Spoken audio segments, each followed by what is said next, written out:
since we get together every year, we want to find out how and why it may have started. At least back in the beginning, I think I got into this earlier than most of us that are here. So let's hear some of what happened before. Back in the days before World War II. You had to take us back that Well, we didn't start in South Dakota. No, we're not going to start in South Dakota because I was here. Back in the days of the 1920s, I guess it was, or no, the early 30s. My wife, who's up there watching now, she had a problem. It seems that Irene Hallett was her name then. She was going to high school and getting ready to graduate. And so she went out shopping a little bit earlier and bought a dress to wear to the prom. And she hung the dress. There was no room to keep it in the closet, it would get squashed. So she hung the gown outside Bernie's, her brother Bernie had a bedroom over on the side, just off the living room. There was a hook on the back of the door. She hung the dress there and it stayed there for a couple of months. She tried it on every once in a while to make sure she didn't gain too much weight. Anyway, when it came time to go to the prom, she gets a call from her boyfriend who had the mumps and he couldn't take her. And his mother told her he's very sorry to turn you down. He would love to go, but he can't. So she came home from school, and her mother told her about the phone call. And she said, well, what am I going to do? I won't be able to go. So they said, well, she said, look at my gown hanging here. How can I look at the gown if I can't go to the prom? So they said, find somebody, another boy in your class. She said, you know, I met... Wait a minute. Time, excuse me. Wait. Wait. First, her mother suggested that she take her brother Bernie to the prom. Take your brother Bernie. Bernie? How can I go to a prom with my brother? I'd be the laughing stock of the whole school. Even those that didn't go to the prom, they've been talking about me for weeks that I went with my brother. She said, you know, there was this fellow, when Uncle Abe went to buy a tie to match his shirt, I said, Uncle Abe, you never matched them properly. Could I go with you? So he took me with her to Uncle Abe's school. No.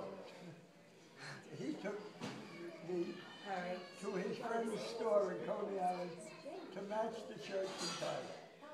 I went with him, and he introduced me. Simon was his buddy in World War I. During World War I, when Uncle Abe wanted to get shirts and ties, he went into the quartermaster, and the man behind the counter was from Brooklyn. And they both spoke Yiddish, and they were speaking Jewish to each other, and they became friends. And he told them that he has a store that sells men's clothing. So now that we're in Coney Island for the summertime, and Uncle Abe came for the weekend, on his way home, I could go with him, and I could help him match my shirts and ties, his shirts. So they came into the store, and my father was there and took care of them. And he said, by the way, this is my son, Louis. He always called me Louis. And he introduced me to Irene and Uncle Abe. And so now that I don't have anybody to take me to the prom, maybe I could call the store, or she said, no, maybe I could write. I'll find out his home address and I'll write to him. And in those days, I used to go home for lunch from my father's store. That way I had an excuse to drive my father's car. He had this 32 Chevy, and somebody had it was a shame to leave it parked if I could go home to eat a nice lunch. When I came home, my mother said, you had mail this morning. In those days, you could have mail for 2 cents in the morning, 3 cents in the afternoon, I think it was. And I opened it up, I said, who is this? Irene Hallett. H-A-L-L-O-T-E, Hallett. Okay, how do you pronounce it? My mother said, Hallett. That's Uncle Abe's sister, who is Mrs. Hallett, and this is her daughter, Irene. I said, how do you know? I said, you opened my mail? And I went over. She would sneak my mail.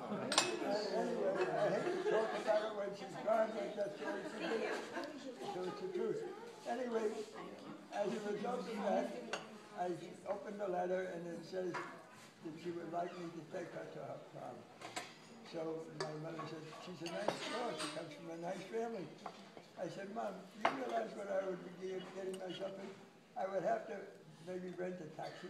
That could cost me $5 to go and $5 to come home. $10 right there. Then I have to rent a tuxedo. That could cost me another $3 or $5. That's $15 already. And then we have to stop and have something to eat after the prom. Could we go another $5 or $6?